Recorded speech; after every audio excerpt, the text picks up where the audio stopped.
말씀 로마서 12장입니다. 로마서 12장 1절 말씀입니다. 1절 한 절만 합니다. 다 같이 합독합니다. 그러므로 형제들아 내가 하나님의 모든 자비하심으로 너희를 권하노니 너희 몸을 하나님의 기뻐하시는 거룩한 산제사로 드리라. 이는 너희의 드릴 영적 예배니라. 아멘. 네, 맞습니다.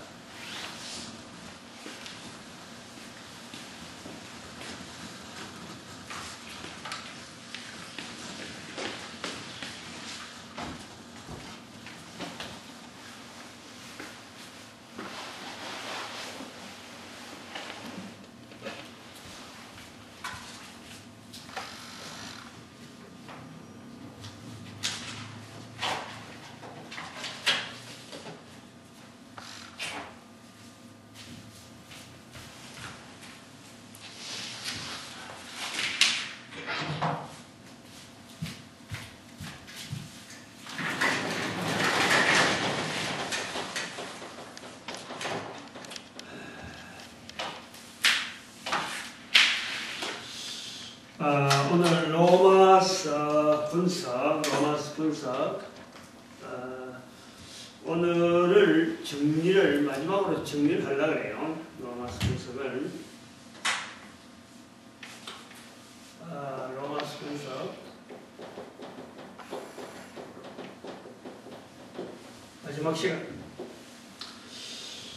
마지막 시간을 되면서 로마서 전체를 우리가 사도를 전도자가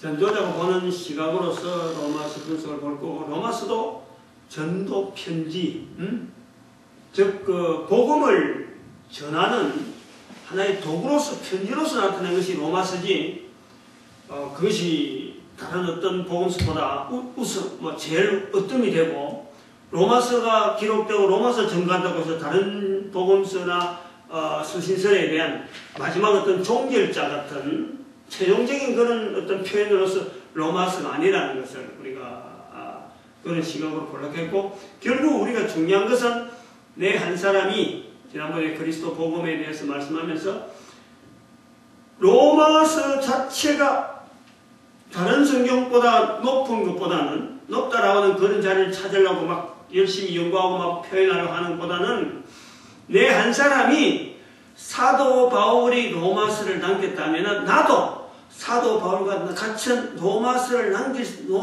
남길 만큼 하나님 앞에서 쓰임받을 수 있는 나도 가능하다. 내 가능성에 대해서 말씀을 드렸습니다.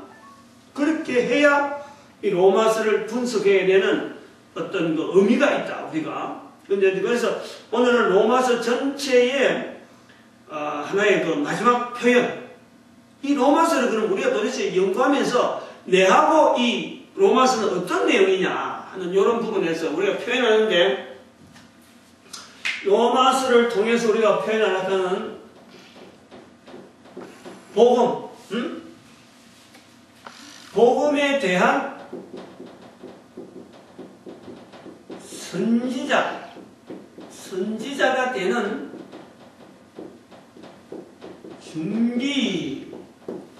준비를 하기 위한, 우리가 로마서를 분석한다. 로마서와 내와 관계, 로마서는 어떤 내와 관계가 있느냐.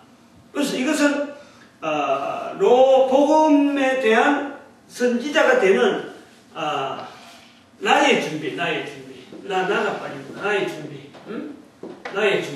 여기 들어가요. 지난번에 우리 복음에 대해서 참 말씀했는데, 복음은 이 바로 마가복음 1장 1절에 있는 이 바로 그리스도라. 복음 자체와 그리스도.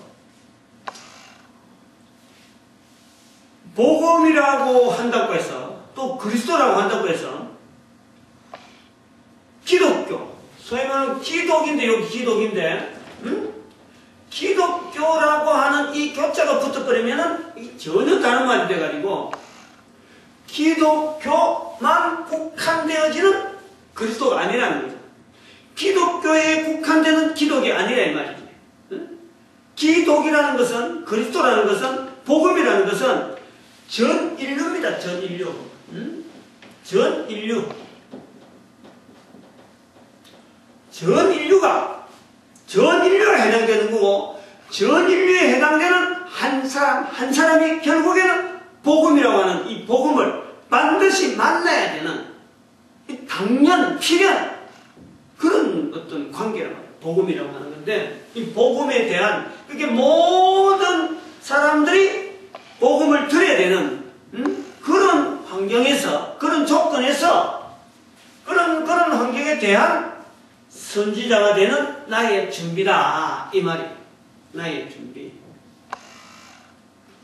이제 그런 것에 우리가 이 관계, 준비를 하기 위한 우리가 로마서를 보고, 로마서를 읽고, 로마서를 분석한다. 그런 내용인데, 여기 이제 선지자란 말이 들어갑니다. 선지자.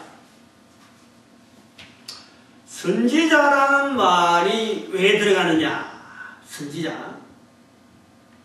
참, 이 생각을 많이 해야 되는 거예요. 응?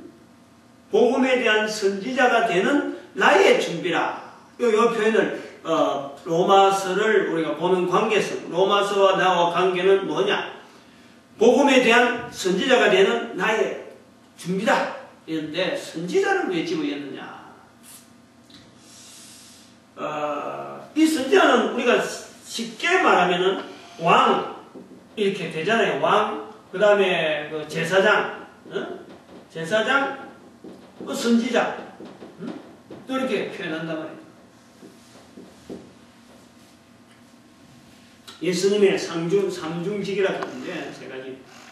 왕으로서 통치하신 하나님으로서, 제사장으로서 모든 사람의 죄를 대신 짊어지시는 선지자직이.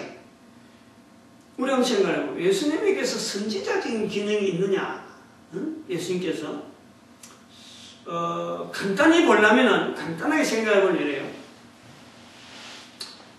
요한복음의 9장에서 가보면은 예수님께서 바리새인들하고 어떤 은변에 나옵니다. 날 때부터 소경된 사람을 고치는 그걸로 인해서 그 바리새인들은 예수님을 안 믿으라고 한데 그 사람에게 물어봐요.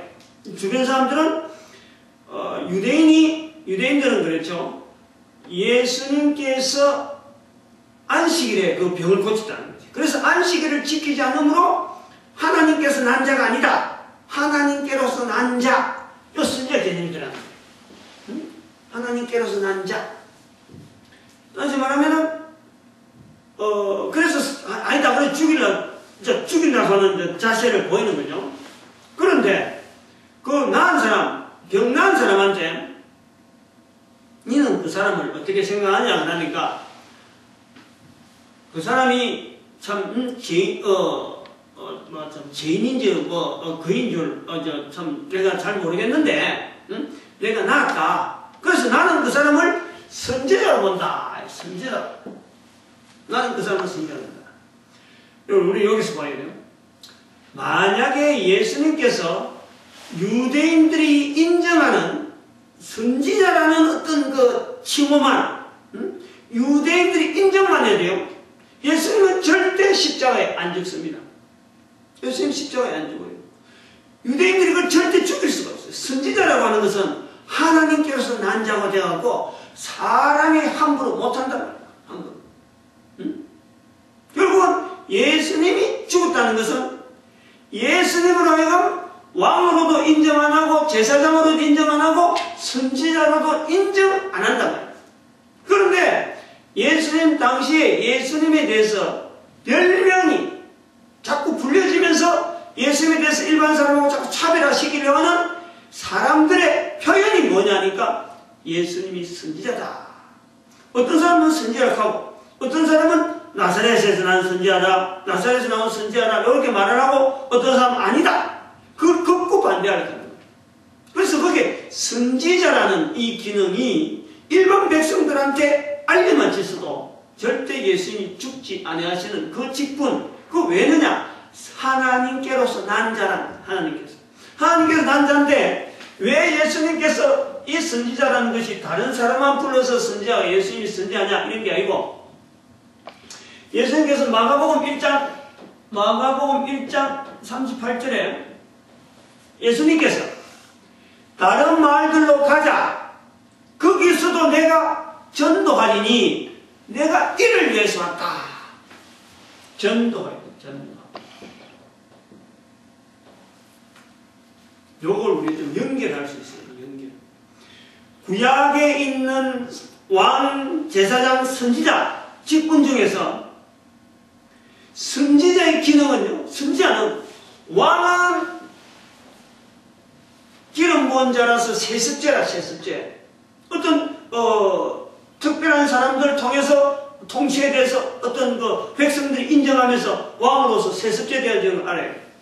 그 제사장도 세습제입니다. 세습제. 그럼 아론의 후예로 계속 내려오는 거예요. 그건 왕은 왔다 갔다 다른 분들 하면서도 그래도 위에서부터 부어주는 어떤 인정을 하는데 다른 사람들 왔다 갔다 하면서도 세습되어지는 것을 인정하는데 제사장은 이거는 어림도 없어요. 아론의 후손부터 계속 하는 거예요. 일치하게 나오는 거예요. 둘 다 어쨌든 간에 대를 연결할 수 있어요. 대를. 왕이나 제사장이나 이거는 대를 연결할 수 가능성이 있는데 선지자는 불가능합니다.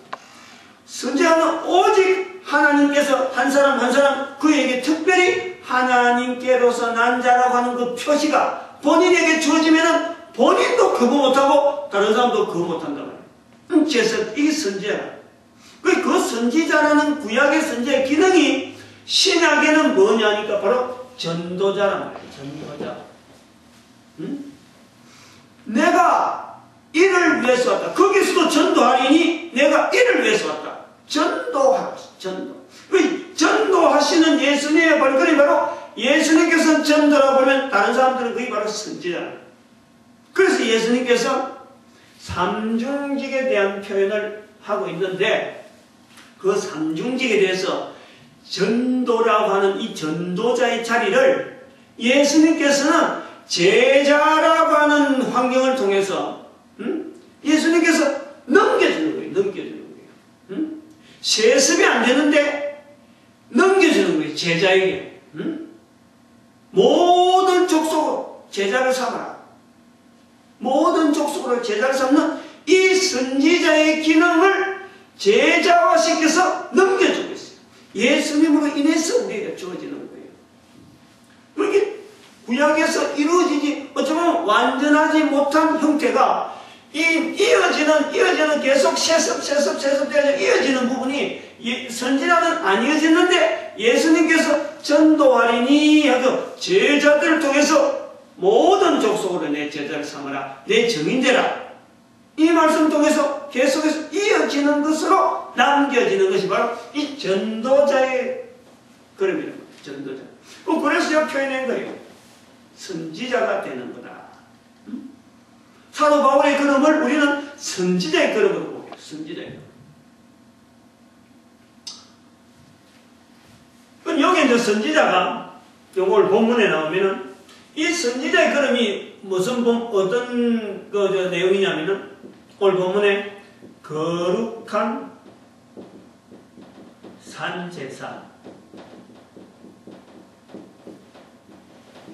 산제사를 드림.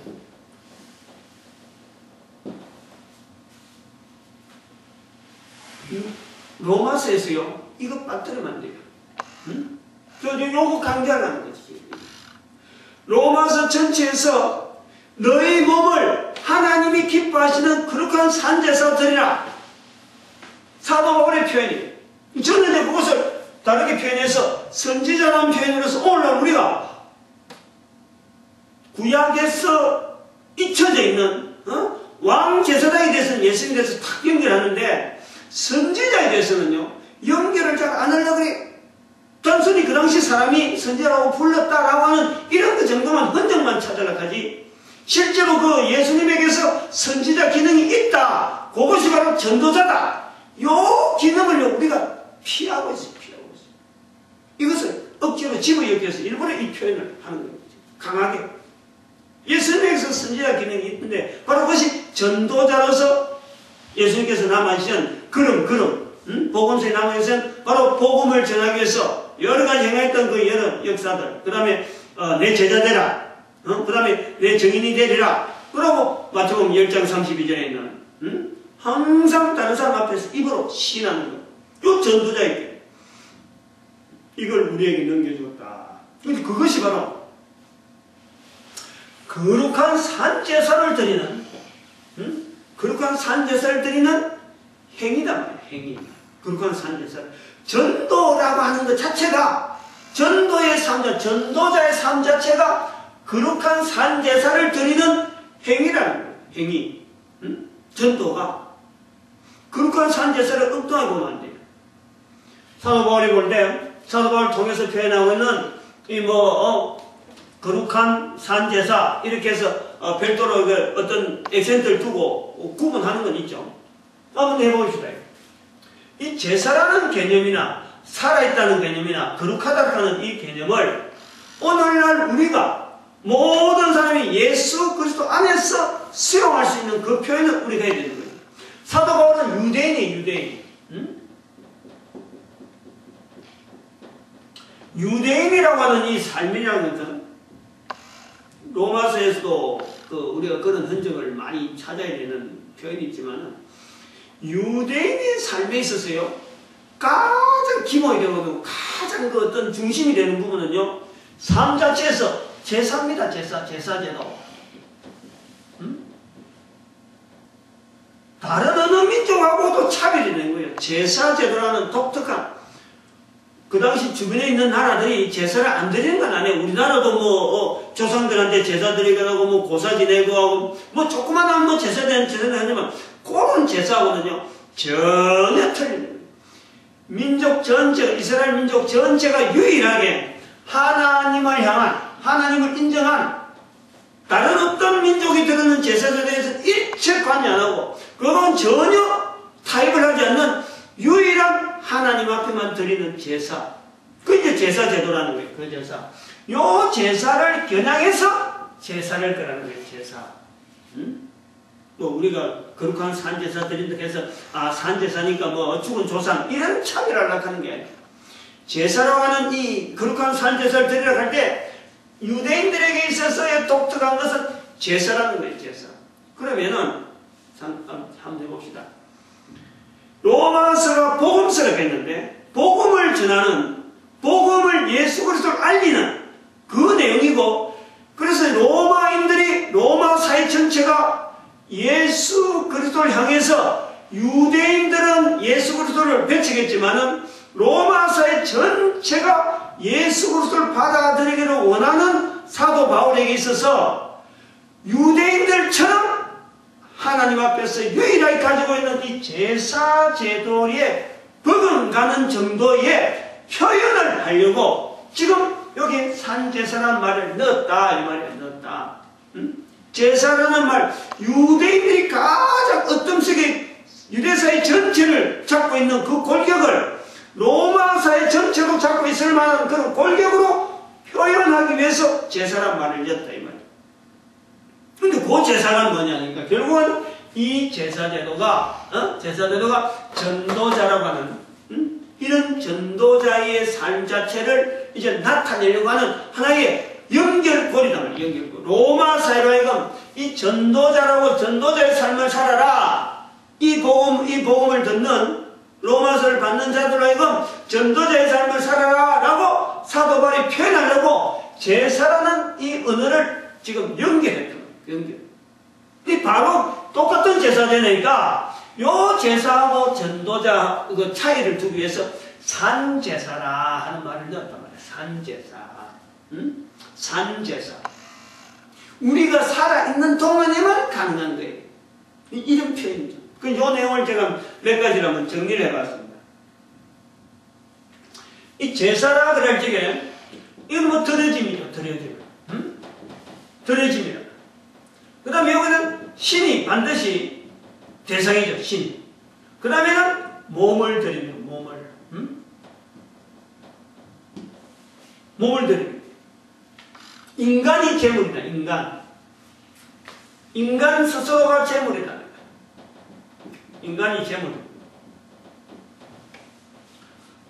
그 다음에 살아있다라고 할 때, 살아있다, 살았다 할 때 이것은 뭘, 이건 인간을 이야기하는 거예요. 인간. 뭐 다른 동물이 아니에요. 살았다 할 때, 다른 동물, 양, 이런 게 아니라, 산제물, 산제사를 할 때에는 이스라엘 백성들에게 있어서 제사는 죽은 제사입니다. 절대 살아있는 걸 아는 거예요. 살아있는 짐승을 죽인 후에 제사 드리는 행위로 들어가는 거지, 산 짐승 그대로 들어갈 수가 없는 거죠.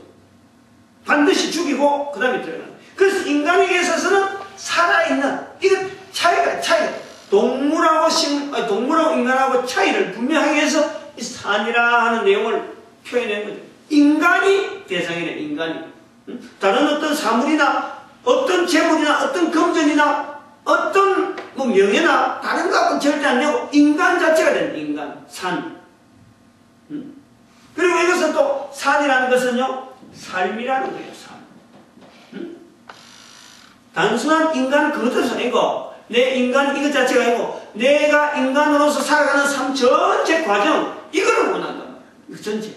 이 삶이라는 과정이고, 이거 환경이고, 전체가 다 포함되어 있는 거야. 내 한 사람 인격이고, 단순하게 내가 한 사람 들러 올라가서 내가 참 활동을 어떤 정해진 프로그램에서 마음대로 활동하는 그런 게 아니라, 그 사람이 살아가기 위한 모든 방편, 그거 전체를 다 여기 포함하고 있다. 그 다음에, 이 산이라는 것은요, 살아있다라고 할 때는 이 고통입니다, 고통. 반드시 이 고통이 있습니다. 우리가 이것은요, 예수님에게 보면 그대로 나오죠, 예수님에게서. 마지막 예수님께서 제물되어지는 자리가요, 고통스러운 자리다, 고통스러운 자리. 우리가 예수 그리스도 앞에서 전도자 되어지는 삶 자체는요, 우리의 고통 자체를 하나님께서 긍휼히 여기고 다 보시는 거예요. 재고 계시는 거예요. 응? 그 고통 속에서도 과연 예수 그리스도를 가장 높은 자리에 두고 있느냐, 과연 예수 그리스도를 알리고 있느냐, 요걸 보는 거지. 내가 편안하게 내가 만사 잘 돼가고 있는 중에 예수란 분이 있어, 이렇게 편안하게 전하는 예수가 아니라, 삶이라고 하는 이 고통, 인간이라고 하는 환경에서 삶의 여러 가지 과정을 통해서 나오는 고통, 그 가운데서 우리가 드리는 제물, 우리의 삶을 통해서 나타내는 그 제물 되어지는 그 내용이 뭐냐니까, 그게 복음이에요, 복음. 그 전도하는 내용이라고, 전도하는 내용. 그 다음에 거룩한이라는 데서 볼 때도, 우리가 이 거룩한 이것은요, 하나님의 거룩입니다, 하나님의 거룩. 하나님의 거룩하심이죠. 하나님의 거룩하심. 그리고 이것은 또 한편으로는 우리 인간에게요, 거룩이라는 이 표현을, 거룩한 산제사로 이제 하나님의 거룩을 본따서 우리에게 적용되어지는 건데, 이 거룩한 산제사라는 말을 우리가 볼 때는요, 인간에게 드려질 것이 있다 이거예요. 인간에게. 아직. 우리 인간에게는, 인간의 산제사인데, 인간에게 하나님께서 받으실 만한 것이 있다. 이건 아주 귀한 거예요. 내 가치, 내 존재. 이거는요, 우리 인간이 천하도 쓸데없는 인간인데, 이 전도자 되어지는 부분에서는요, 하나님이 쓰시는 부분이 있다는 거, 쓰시는 거. 드려질 것이, 거룩한이라 하는 데 대해서는 구별되어진다, 특별한 어떤 것, 이런 게 차이가 있는 거예요. 그 거룩한이라는 말 썼을 적에, 거기에 하나님께 드려질 것이 있다, 이것 발견하면요, 대단한 거예요, 대단한 거예요. 또 거룩한이란 말은 하나님의 거룩에 따라오는 건데, 바로 여기에 우리가 생각할 것은 성령님 동행입니다. 성령님 동행. 여기 사도행전 1장 8절이죠. 성령이 임하시면 내 증인이 되리라. 바로 이 부분을 이야기해요.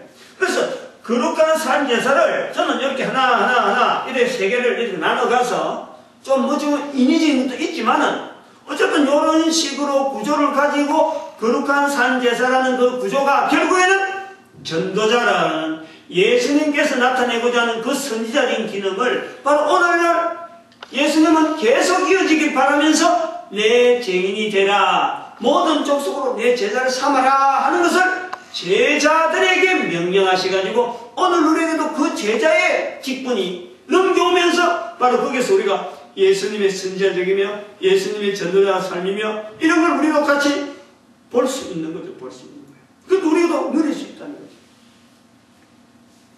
저런 내용을 갖고 이야기를 하고 그래서 이제 여기에 그림을 하나 그려볼 겁니다. 그림을 하나 그리면서 정리를 하려는 거예요. 그림으로 탁 이제 인식이 탁 되는 게 빠르니까 시간적으로 그냥 딱 맞아갈 것 같은데 그림을 이렇게 4개의 그림을 이렇게 생각을 하는 거예요. 이렇게 하나, 둘, 셋, 4개.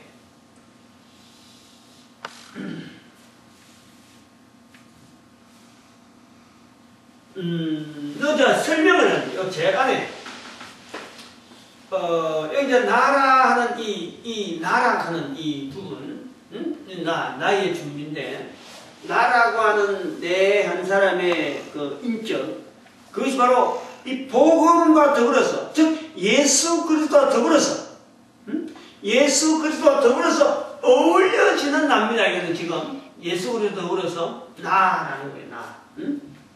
복음에 어울려지는 나 한 사람의 이 어떤 그 형상을 지금 이 초기에 가장 중심 부분에 탁 두고 있는데 그것이 바로 정체성이다. 정체성. 나라고 하는 그 정체성은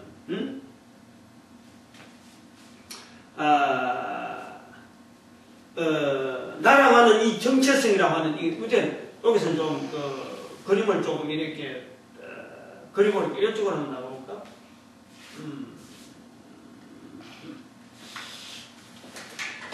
조금 지워가지고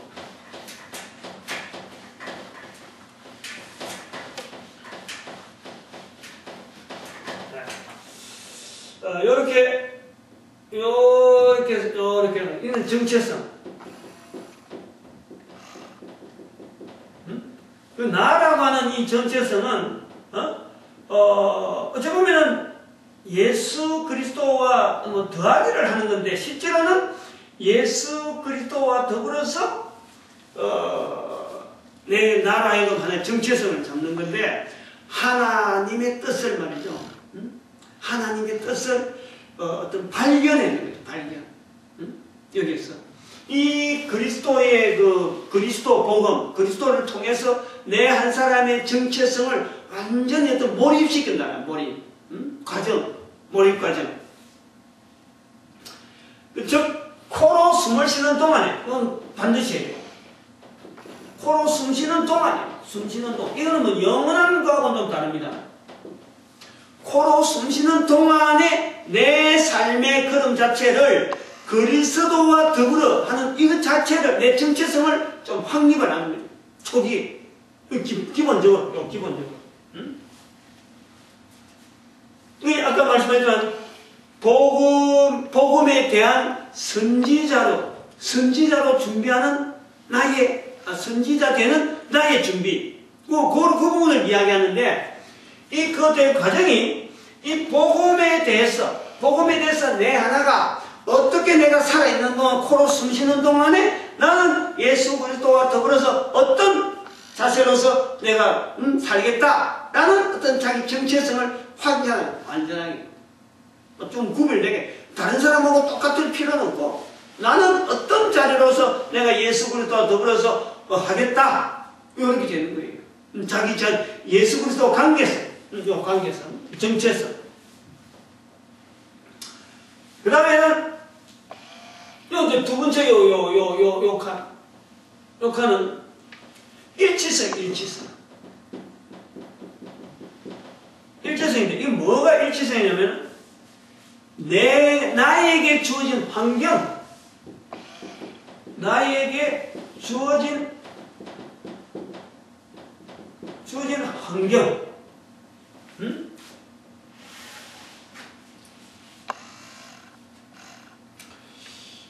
이것을 말이죠. 이 일치성은 훈련이라 얘기해요.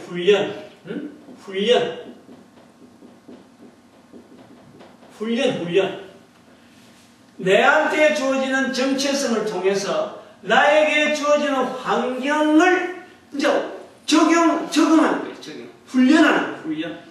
이 두 가지로 우리가 떼어서 두 가지로 우리가 볼 수 있는데,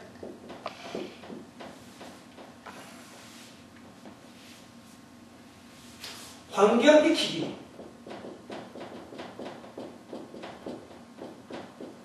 그 다음에 하나님 알림 적용이라고.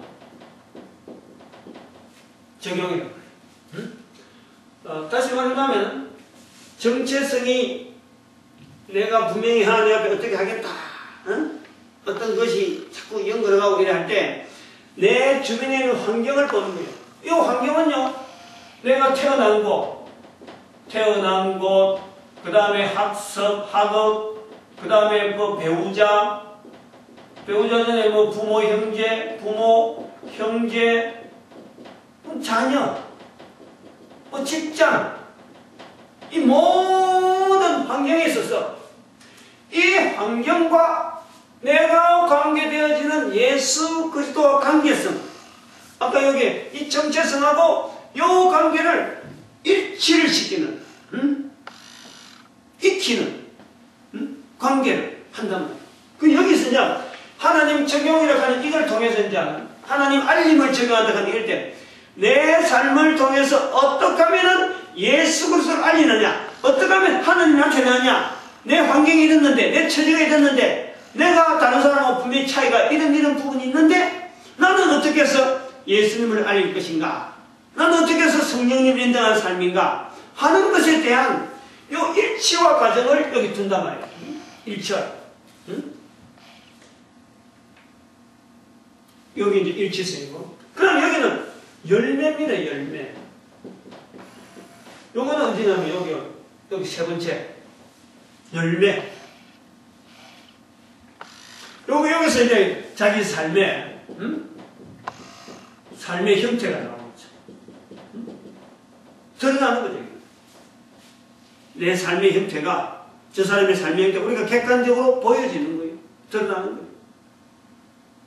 그 다음에는 축복. 여러분, 축복을 향해서 준비하는 거지. 축복을 향해서. 이거는요, 이 축복은 후손들에게, 다시 말하면 내 제자 삼아라, 모든 족속으로 제자 삼는 이 제자와예요. 제자와. 다른 말로 하면 제자와지. 근데 그것을요, 후손들에게 반드시 축복할 수 있는 그런 사람으로 이 축복이라고. 후손들 축복해요. 후손들. 이걸 놓치면 안 돼. 이걸. 열매까지는 대충 나오는데 이것이 축복으로 남겨야 돼요. 축복으로. 선지자를 위한, 뭡니까? 선지자 되는 나의 준비는요, 내만 선지자 되는 것이 아니라 바로 후손들에게, 그 후손들에게 선지자 되도록 축복하는 거예요. 축복. 저는 그래서 우리가 이 부분을 나름대로 오래전에 인도되어지고 섭리를 하셨는지 모르겠어요. 우리가 지금 이름을 빌립 전도 연구소라 이런 이름을 우리 했단 말이죠. 이 이름 빌립이라는 이름을 쓸 때, 사도행전에 사도 바울이 마지막 3차 여행을 마치고 예루살렘에 들어가는데, 사도행전 20장인가 19장인가 21장인가 그 근처에 나오는데, 빌립에 가이사랴에 부두에 도착해갖고 가이사랴에 간 집에 들어갔는데 그 빌립의 집에 들어갔어요. 집사 빌립. 7 집사 중에 한 사람이라고 분명히 이야기합니다. 거기. 이 사도행전 8장인가 9장에서부터 빌립이 활동하다가 빌립이 그것부터 안 보여요. 근데 그것이 나중에 결혼해갖고 그러는지 가이사랴 지역에 안착을 하고 있는 거예요. 근데 그 표현에 이 빌립에게 딸이 넷이 있는데 뭐라고 표현했는지 알아요? 전부 다 선지자.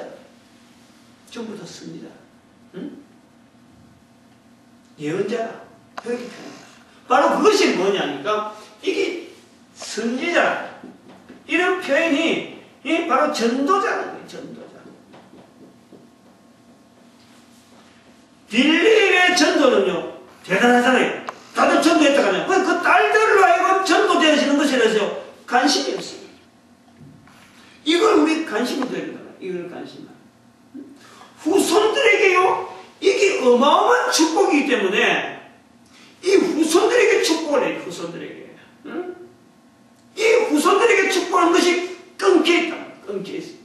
제자 만드는데 끊겨있고 전도자 만드는데 끊겨있고 후손으로 하여금 이 복을 누리는데 끊겨있어요. 응? 제자 끊겨있고 전도자 끊겨있고 이걸 살려야 돼. 이걸. 응? 이걸 살려야 돼. 그래서 제가 이 빌립 전도 연구소라는 말을 그 빌립을 보고 있는 거예요. 그 빌립을 보고. 거기에 있는 앞에 그 사도행전 앞쪽에 있는 그 빌립을 뭐 전도하러 막 다니고 뭐 이디오피아 넷이 만나 이런 전 빌립이 아니고 그 뒤에 있는 딸 넷이 있는데 하는 그 부분에 따서 빌립이란 말을 썼단 말이에요. 그 말은 후손들에 대해서도 어떻게 딸 넷이 있는지 딸 넷이 전부 다가 예언자가 됐었고 선지자가 됐었고 아버지가 하신 일에 대해서 딸들이 인정한다는 것은요 따라가는 거 그대로 예수 그리스도를 전하는 자로서 남아있는 거예요. 응? 그때 가면 이때 가면도 사도행전이 기록될 지때만 해도요 전도자는 구분하기 하려도 하고 교사도 구분하기 힘들고 오늘 우리가 하는 목사라든지 뭐 장로 이런 구분이요 오늘 우리가 생각하는 이런 거하고 전혀 다릅니다. 거기서 표현했다고 해서 그 전도자가 표현 안 됐다고 해서 이거 전도자는 말을 억지로 했느냐 우리는 그렇게 볼 것이 없어요. 응? 예수님께서 아까 말씀했잖아요. 거기서도 전도하리니 예수님의 말씀 속에서 우리는 선지자 기능을 보는 거예요. 선지자 표현을 본단 말이에요. 그래서 예수님이 선지자, 예수님이 전도자. 그래서 사도 바울로 하여금 이 전도를 해야 되는 그 어떤 그 로마사의 복음을 전하는 마지막에 요구하는 이 복음을 듣는 모든 자에게 마지막 최종적인 자리가 뭐냐? 전도자 되는 것인데 그것을 유대인의 표현을 들러서 거룩한 산제사로 드리라 라고 하는 표현으로 우리 정리를 하는 거예요. 요 네 가지, 요 네 가지를 우리는 지금 어느 과정에 있는지를 내가 살펴봐야 돼요. 그리고 요 네 과정을 하기 위해서 우리가 로마서를 탐독하는 게 좋겠다. 요러한 틀을 놔놓고 볼 때 로마서를 통해서 내한테 지금 뭐가 지금 힘을 주고 있느냐? 어느 부분이 내가 약한 부분이 있느냐 하는 것으로서 로마서를 보는 게 좋겠다. 로마서를 하면서 지금 정리하면서 제가 결론으로 내리는 거예요. 이 부분 좀 아까 낙해졌네. 이 부분 좀 정리합시다. 이 거룩한 산제사 여기다 쓸까? 조금 더 합시다. 거룩한 산제사 이렇게 되어 있는데 목사님께서 뭐 너무 전도자 쪽으로 막 몰아가는 거 아니냐 여기 보겠는데 좀 정리를 좀 해봐요. 좀 많이 그 공부를 많이 연구를 좀 해보면 좋겠고 인도되어지는 게 좋을 것 같은데 시편 4편 5편에 시편 4편 5절에 의의 제사를 드린다 하는 표현이 있습니다. 의의 제사. 의의 제사. 제가 시편 4편을 할 때 이 의의 제사는 전도자의 그림이다 하는 그 표현을 이미 했었어요. 시편 4편에 나중에 그 인터넷에 한번 들어가 보면은 의의 길을 의의 제사라는 이 표현을 했어요. 그리고 그 4편 자체를 제가 그래서 의의 제사라는 것 때문에 1편, 2편, 3편은 성부 하나님, 성자의 예수님, 성령 하나님을 보고 바로 4편은 이 의의 제사라는 것 때문에 성령 하나님과 인간과 사이에서 인간의 자리에서 성령 하나님과 동행하는 자리가 있다. 그 자리가 바로 의의 제사 자리다 하고 제가 말씀하고 그 5편 자체가 10편 5편이 바로 악한 마귀가 거짓말하는 자에 대한 정체성을 그 5편에서 드러낸단 말이에요. 영적인 부분은 이야기하는데 성부, 성자, 성령님 이야기하고 4편에 인간의 자리가 들어갈 자리가 있다니까. 인간의 자리.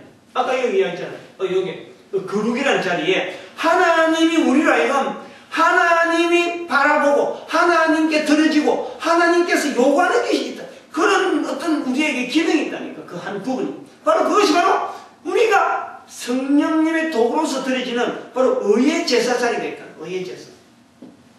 그리고 10편 23편 3절에 자기 이름을 위하여 의의 길로 인도하시도다. 의의 길. 의의 길. 그리고 그 로마서 1장 17절. 1장 17절. 복음에는 하나님의 의가 있나니. 복음에는 하나님의 의가 있어서 믿음으로 말미암아 믿음이 되게 하냐니 오직 의는 믿음으로 말미암아 살리라. 여기 의인. 그 다음에 하나님의 의. 한 절에요. 이렇게 표현되어 있습니다. 그 하나님의 의인. 인간에서 철저하게 죄인인데 우리는 완전한 타락입니다. 완전한 타락. 우리가요 여유가 없어요. 어느 거에도 우리가 하나님 앞에 구원받을 만한 아무것도 없어요.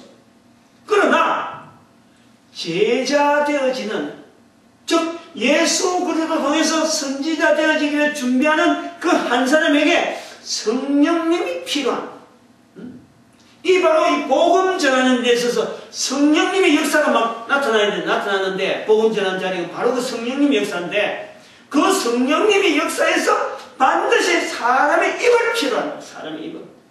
사람의 입이 필요해. 이 마태복음 10장 32절. 입으로, 너 입으로 나를 신하면은 하나님 앞에 나도 저를 신하래. 예수님의 약속이 있는 거예요.